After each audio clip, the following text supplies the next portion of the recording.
Lazy D here. Today I'm working on this Kubota RTV900. This is going to be kind of a full service guide video for this unit. If you're looking for a specific section, use the scroll bar at the bottom. I'll have it all split up into sections because it's a pretty long video and I'm sure most people don't want to watch all of it. But if this information is useful and helpful, please consider liking, commenting, or subscribing. Thank you. This Kubota is the one I'm working on. If you need help identifying yours, on the frame rail here on the driver's side above the battery is a tag that'll give you the model number, serial number, and the product identification number. This might be helpful. As far as identifying the year, what I used is on top of the engine, there's this tag, and this one says it meets 2012 emissions. So this is likely a 2011, 2012, 2013 machine. I think a lot of these are pretty similar. Before you get started servicing this machine, you need to wash it.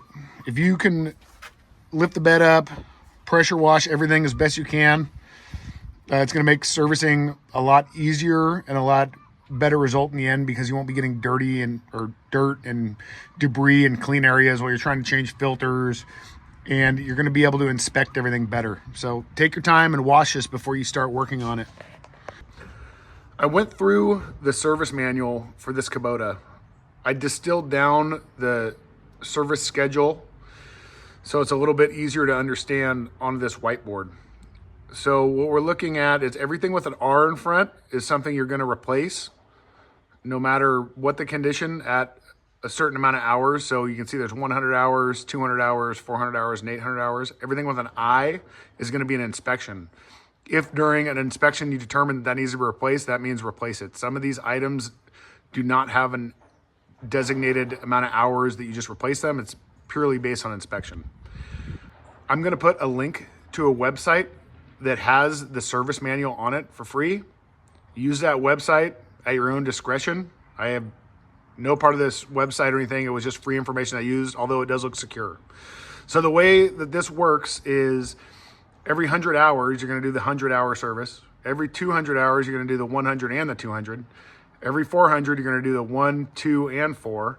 And every 800, you're going to do all of this. There's a few items that I left out. If you want to dig through that manual, it'll be there for you to find.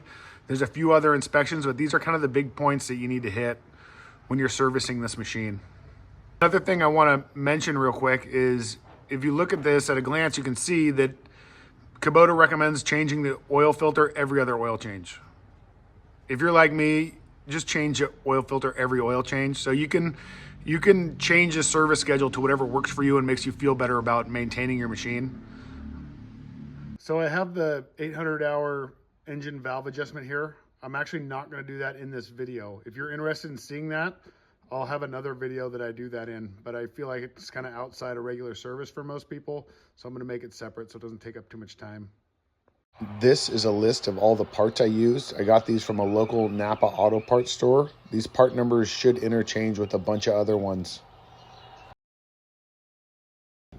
So this is my progress with cleaning. So after I pressure wash this and let this dry, now I have it up on my rack, and I've used compressed air to clean off as much as I can. There's quite a few skid plates under here, and I can see there's still a bunch of dirt like this around the front differential. So I would recommend occasionally when you're doing more of a full service, removing all the skid plates and cleaning everything off. This is really going to allow you to see if there's any problems. It's a little bit more work, but it'll make your job easier. First, I'm going to start with the engine oil. This is underneath. If you leave the skid plates on, you should be able to still see this. A good point of reference is this is the kind of where the rear suspension attaches to the frame here. The drain plug's right there at the front of the oil pan. 14 millimeter.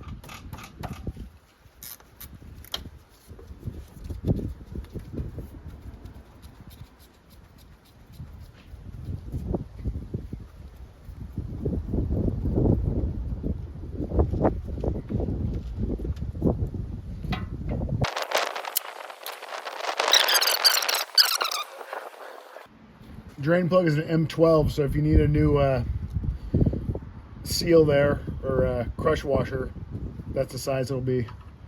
I'm going to go ahead and put the torque up here in the video for this drain plug.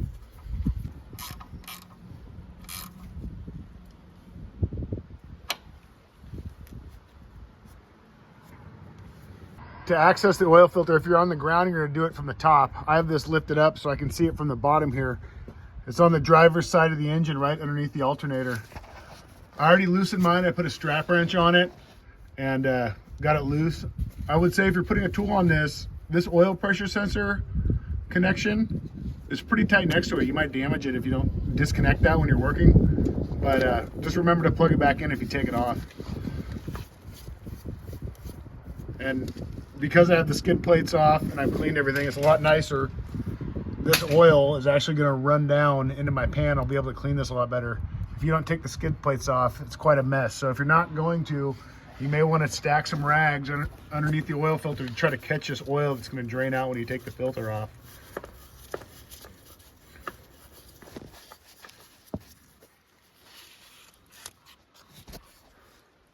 Looks like it's been there a while.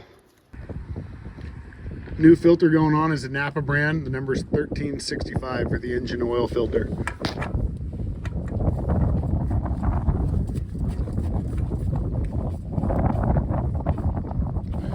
Just get this as tight as I can with my hand. So this is the engine oil I'm going to put in, Dello 400 diesel engine oil.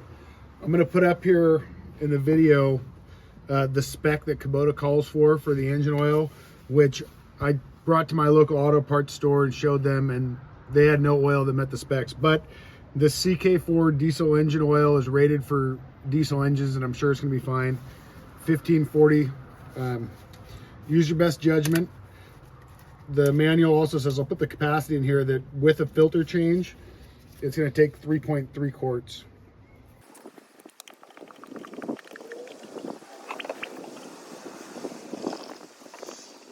So that's about 3 there. I'm going to start it, let it run for a second, then check the oil level.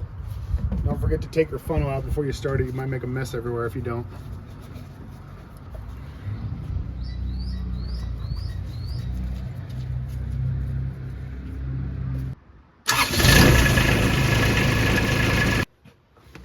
Okay, so now the dipstick is on the passenger side by the frame rail here. So I'm going to pull it out, wipe it, check our level. So there's 2 dots. I'll show you this. Hopefully that focuses for you. You want it right pretty much in the middle of those 2 dots. And I am right there. So I did about 3 quarts. Maybe different for you. The best thing is just check it when you're done. Make sure it's at the right level. You could get it closer to the high mark if you wanted to. It wouldn't hurt anything. Now I'm up at the front differential.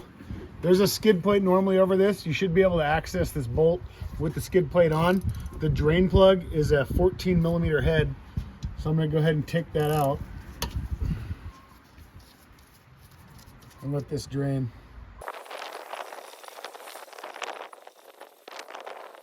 I put a new crush washer. The thread size on this one's an M10. So I'm going to go ahead and put that back in.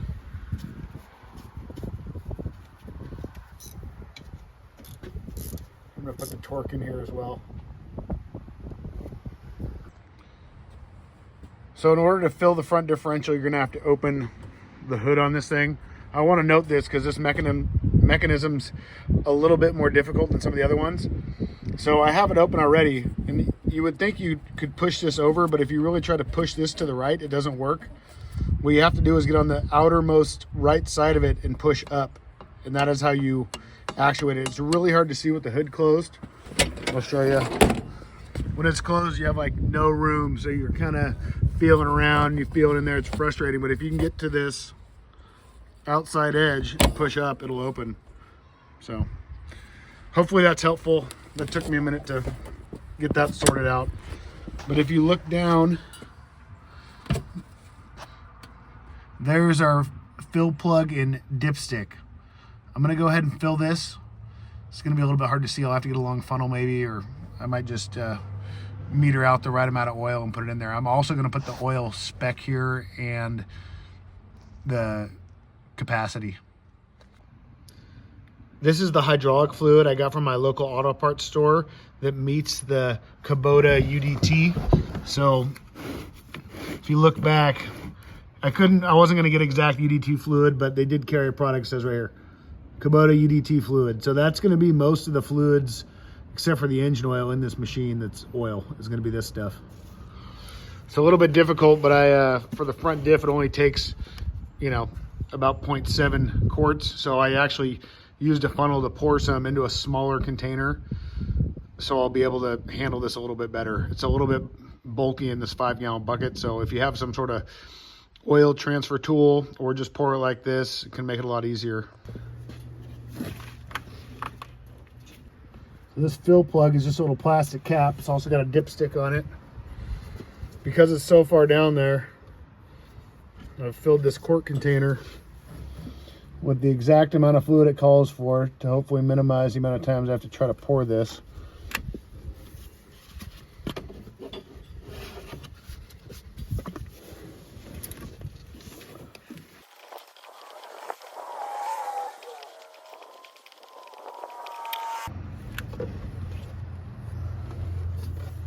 Here's my, it says 0.66. I just went for 0.7, so I'm going to check it on the dipstick. You should check it without threading this in.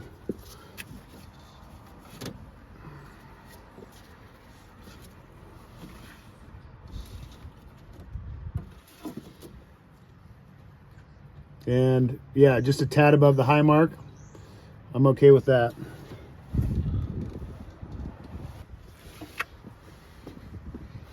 Now I'm going to start, I got to take the wheels off to change the gear oil in these front hub pieces, or these hub units. These are a 17 millimeter.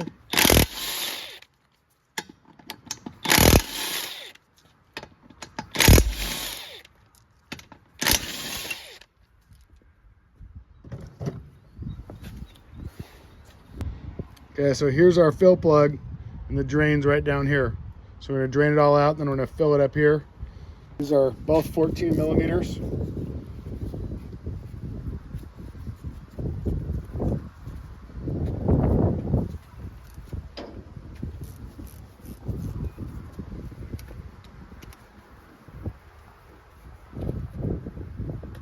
So this is the drain plug. It's an M10 thread. So if you want a new washer, it'd be an M10.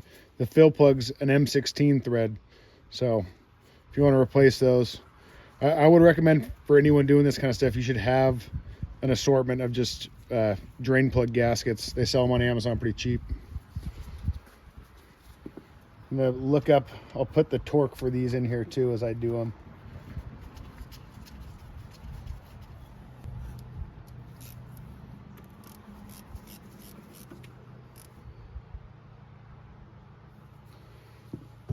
This calls for the same hydraulic oil that the front differential does in the transmission. The capacity of this knuckle case, Kubota calls it, is 0.16 US quarts. It's really hard to get a 5-gallon bucket and pour in there, so I put about 0.4 in this quart container. I'm just going to put 0.2 in, and I'll put the other 0.2 in the other side. This will make it a lot easier for me to pour this in. So the fill capacity is until it overflows from the thread. So it took a little bit less than 0.2 quarts like I thought it might. I'm gonna go ahead and wipe this off and just put this fill plug back in. And I'll put the torque here for this fill plug as well. So you'll do this on both sides. I'm only gonna show you on one.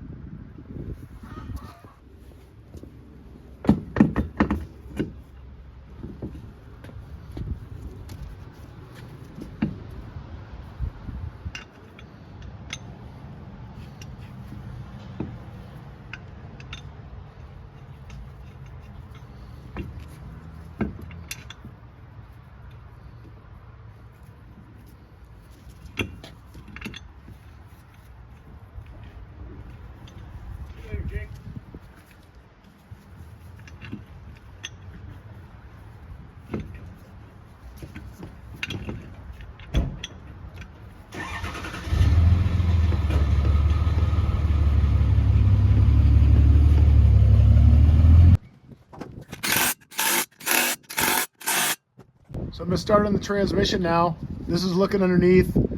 Just at the front end of the rear tires, you're going to find your drain plug. Normally there's going to be a skid plate here. I removed mine and cleaned everything. This drain plug is pretty damaged from running over stuff, even though there was a skid plate there. So I'm gonna go ahead and grind these edges off so I can get a socket on there. It should be a 17 millimeter.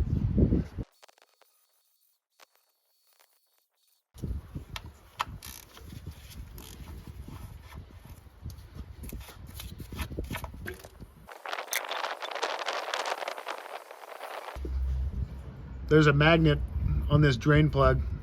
There's a little bit of metal filings on there. I would consider that a pretty light to normal amount. So just wipe this off before you put it back in.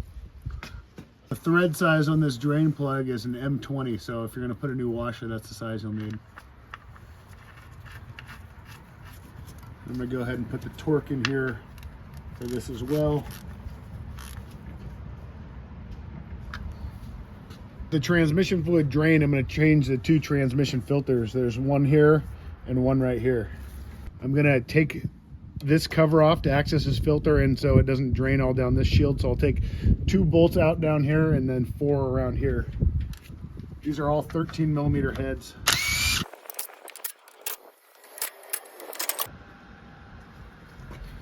Now I'm going to go ahead and take this off with a strap wrench. And based on the date that's on here, it says 2013. This must be close to the original filter. So it's currently 2024, so 10 plus years this filter's been on here. It's definitely due for a change.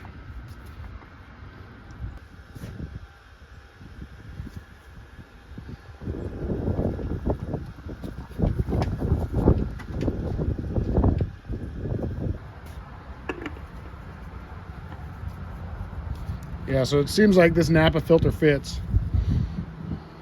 Part number for this one, 4013. This is the rearmost hydraulic oil filter.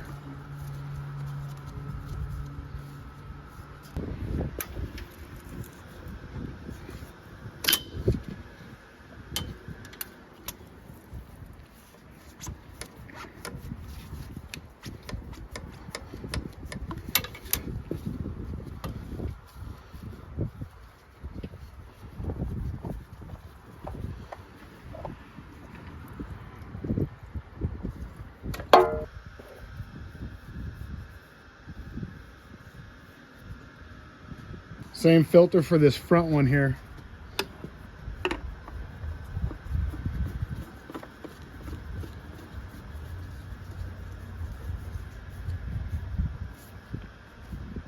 So filters like these, if you have a paint pen, you would write, you could put the date if you wanted to, but I'm just gonna put the hours on the unit. So this unit's at 1140 hours. I'm gonna put 1150, and when the person gets to like 1250, they'll do it again, or me if I see it again.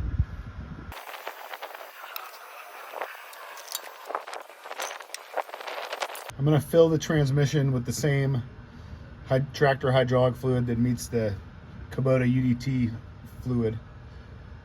Here we're looking at the fill hole and the dipstick.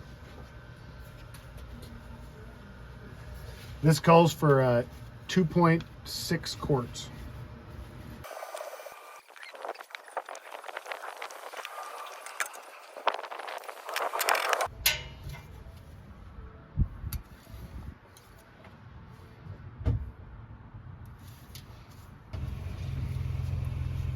So I'll go back in the video and count how many quarts that was, but I don't think it matched up with what was in the manual, so that took me a while. It was probably almost 8 quarts, I'd guess.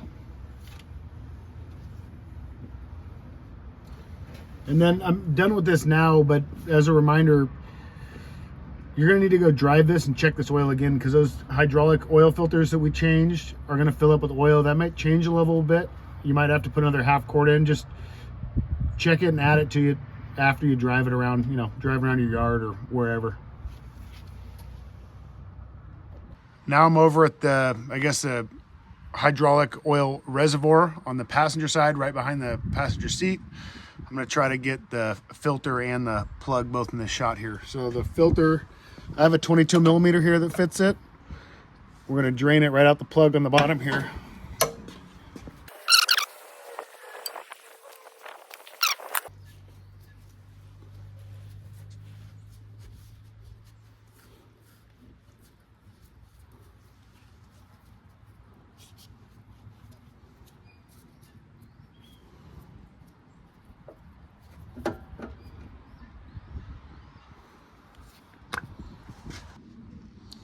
This filter is a Napa 1367.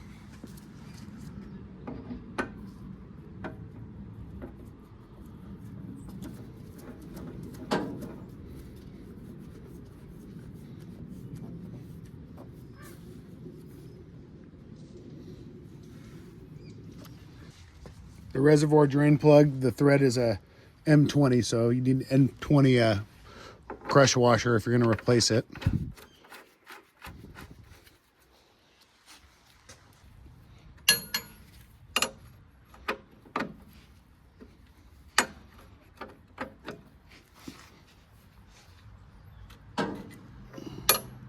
Using the same tractor hydraulic oil for this that it calls for, the Kubota UDT.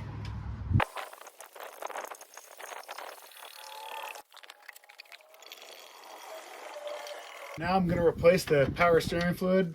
I'm going to have to take the skid plate off to drain the reservoir, it looks like. There's 5 12mm headed bolts here. So in order for me to drain this, there's a hose clamp here on the bottom of this reservoir that I'm going to take off.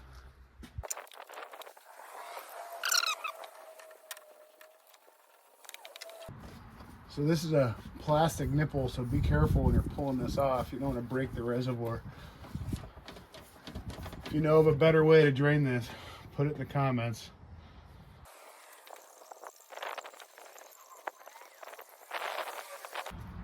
Okay, it's starting to dribble, so it's empty enough for me. I'm gonna put this hose back on.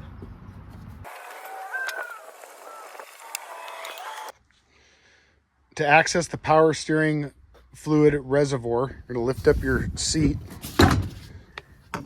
pull up this cover, and then there's 2 reservoirs right here. This is your power steering oil, and this is your coolant. So I'm gonna go ahead and top this off or fill it up. There's on the sides, it's hard to see, but there's a low and a high mark molded into this reservoir.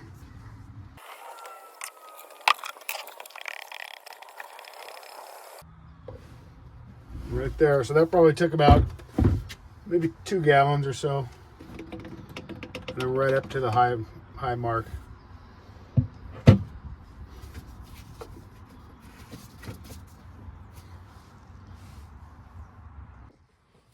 Fuel filter's down here. It's probably going to be a little bit hard to see in the video. The Napa part number I got for this is 3002. So there's 2 tension clips on each nipple coming off the filter, and then there's a 10mm that holds the fuel filter in place. So I'm going to go ahead and take that 10mm out first.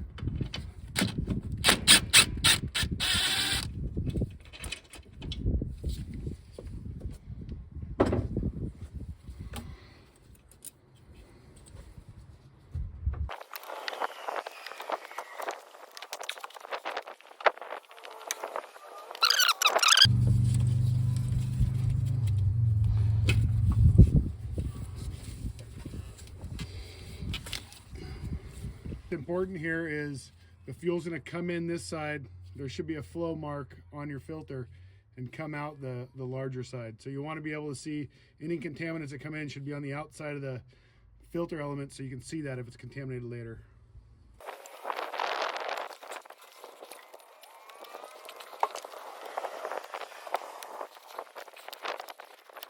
Okay, Napa filter is a little bit too big with this clamp.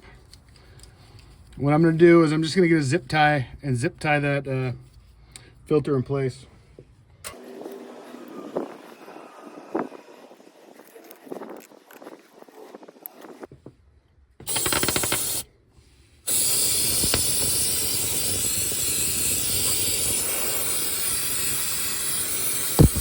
So if you replace that and the engine starts for a while and dies, you may need to bleed some air out of the fuel system. You would do that at these injector, these are the lines between the injector pump and the actual injectors. So these injector lines, you'd crack each of these and you'd crank the engine until you saw fuel coming out each one, close them all up, and then you should start right up fine. So the air filter on this machine is, it's kind of like a snorkel setup. There's a pipe that comes around. You're definitely going to want to inspect any flexible or rubber hoses that are in between the air filter and where the air enters your engine. So this one, pretty dirty. The one that was in here, this one has a Kubota number on it here. Hopefully you can see that. The one I'm putting in is a Napa filter, 6438. I'm going to put these in the description or in a parts list somewhere. There's also an inner one. I'm not going to replace the inner one on this one, but the Donaldson part number is there. I'll include that too. It's P822858.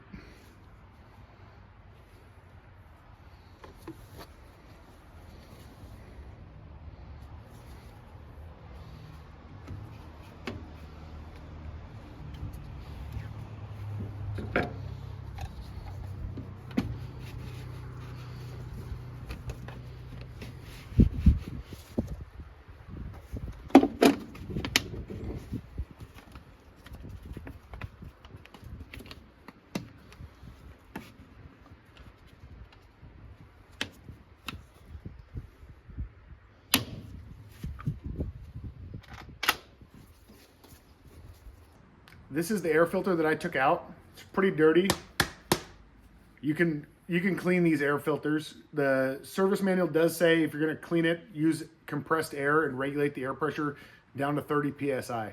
I know most people aren't going to do that, so I guess the note is do it gently as you can with full pressure, not directly on the filter media. It may damage it. The service manual also says that if you're going to clean these filters, you should only clean them 6 times before replacing them, so not just endlessly for the whole life of the vehicle. I'm going to go ahead and show you all the grease points that I found on this machine. I'm also going to put an image over this video clip that is from the service manual listing all the lube points. I didn't find all the ones that the service manual is talking about, but that could be for an older model or a newer model potentially. So I'm just going to show you the ones I found. So on the rear axles, there's U-joints. Inner and outer, each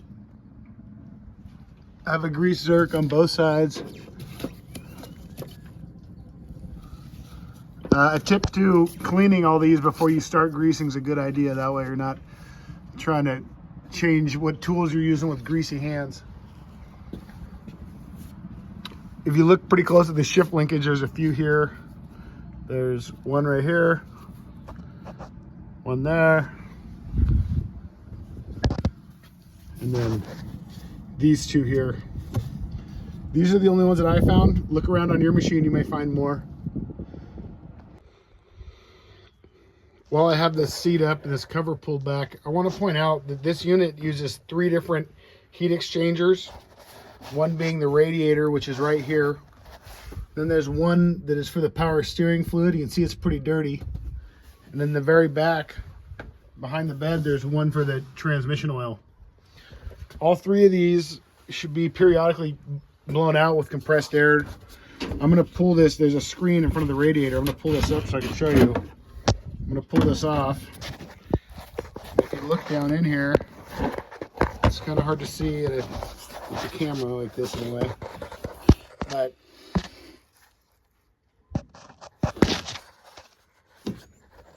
very dirty. So if you're having an overheating issue, a good place to start is making sure your radiator is actually allowing air to pass through the fins. And if this is plugged up with dirt and mud and whatever other debris is in there, you're not going to cool anything no matter how much you change other parts. I want to take a second here and show you where the fuses are located. This is with the bed up right on the back of the cab frame here. Under this cover, just pops off, are your fuses. There's 2 big fuses in here, a few small ones in here, and if you look how dusty they are. Every once in a while when you're cleaning this bike up once a year or something, it's a good idea get in here and blow this out with some compressed air, and it'll help you not have electrical problems down the road.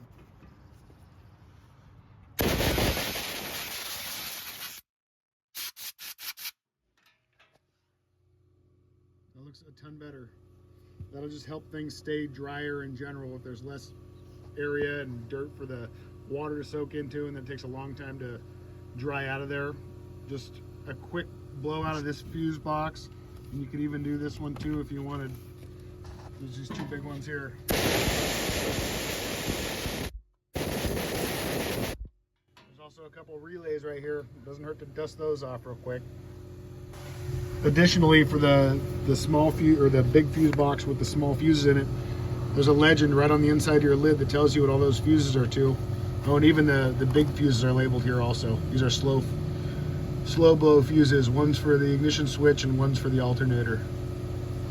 Kubota calls for every 100 hours to check the spark arrestor on this machine. I'm gonna go ahead and do that. Before you do this, know that it's really likely that there's two Allen head bolts here. They're 5mm. There's a really good chance these are gonna strip off or break. So approach this cautiously. You may wanna, if you know you're gonna do this job, hit this with the PB Blaster or some sort of penetrating oil, a few times over a period before you start this. Additionally, once you get, I have my metric 5mm on a long extension here. When you get this in, I'm gonna get a hammer and I'm really gonna tap on this to make sure that the bit is all the way in, and this tapping action will help loosen up the threads that are inside this muffler. These ones are really easy to break because they've been hot and cold so many times. So when you go to start taking these out, I was lucky I was able to get these out, but you have to work them out. You can't just use an impact and jam them out. So you'll start loosening them and you might get a little bit of turning, and then it'll get tight. When you get tight, go back in until it's loose again. Then work it back and forth, in and out. It may take you, 5 or 10 minutes. Don't overdo it. You'll really regret it if you have to try to drill these out or weld the nut on them and get these bolts out. It's very difficult. So if you do break them off, this is definitely not a condoned method of repairing, but what I have done in the past, if you have something that's hard to get and you just need to get by, you can turn this tailpipe a little bit and maybe use some self-tappers to drill some new holes so you don't have to extract the broken threads out of the muffler. So we're gonna get this out, and then you're just gonna use a wire brush to just clean this mesh. I don't think this one's ever been cleaned, and it's definitely still an acceptable order. I don't know if I would really consider doing this all the time, or if you have a ton of hours on your machine and you've never done it. Just be cautious because you're really likely to break these bolts off. Another thing, if you're gonna, you look at these bolts, these are the ones that came out. You can see the end of them's all rotted off on both of them. It's a good idea to put new bolts in if you have them. These are just an M6. Most M6s are a 10mm head. You can put that in there, and even on your way back in, put some anti-seize. I got some new stainless bolts here. I put some anti-seize on them. This will hopefully make the job easier the next time someone has to do this.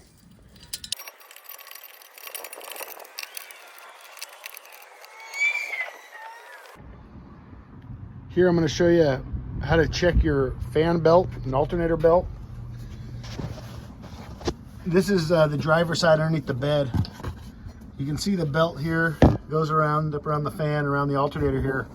The service manual says that with moderate thumb pressure, you should have 7 to 9 millimeters of deflection in the belt, which is about somewhere between 1/4 and 3/8 of an inch. So mine's pretty good. I'm happy with it. Don't overdo it. If you need to adjust it, you're gonna loosen this top bolt and this bottom bolt down here, and then you'll adjust along this rail here, or this bracket, and then tighten everything back up. Kubota calls out to replace coolant on this machine every 2 years. I want to make sure, just to say, if you're going to change your coolant, to make sure you get all the air out of the system. I'm going to show you where a bleeder is on the thermostat housing. You need to run the engine and then check the coolant after the thermostat has opened and the engine is cooled off, because the cooling system will be pressurized if you put the cap back on and run it. You can make sure the thermostat is open by, if you have an electric fan, that coming on, or feeling the temperature of the upper radiator hose to make sure hot water is entering the radiator. I'm going to show you how to change the coolant here. So you're going to go under your seat, pull this flap back. Here's your radiator cap and your coolant reservoir. So I'm going to pop this radiator cap open. This has the green coolant in it. That's the overflow tank. I'm going to open that as well. And then I'm going to go underneath. I'm going to show you the drain down there. This is looking up at the bottom of the radiator. In a previous clip, I took this skid plate off to get to the power steering fluid reservoir. So you're going to have to take the skid plate off to get to the drain here. And you should just be able to open this up.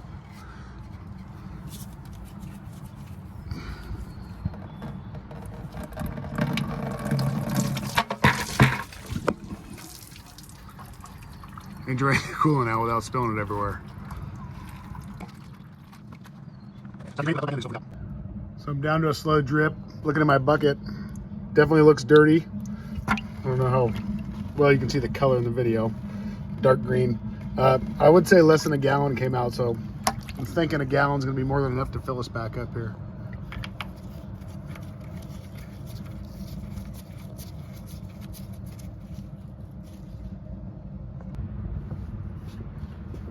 Okay, I got my funnel here connected. I'm gonna go ahead and fill up the coolant until it stops going in, then I'm gonna crack the bleeder.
This might be hard to see, but your bleeder for the cooling system is right above the alternator here. It's an 8mm Allen socket.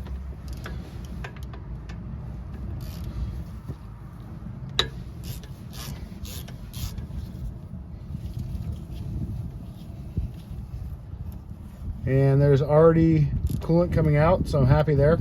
You could apply some pipe dope or Teflon tape to this. It'll definitely help it seal. I'm going to put the torque for this up here.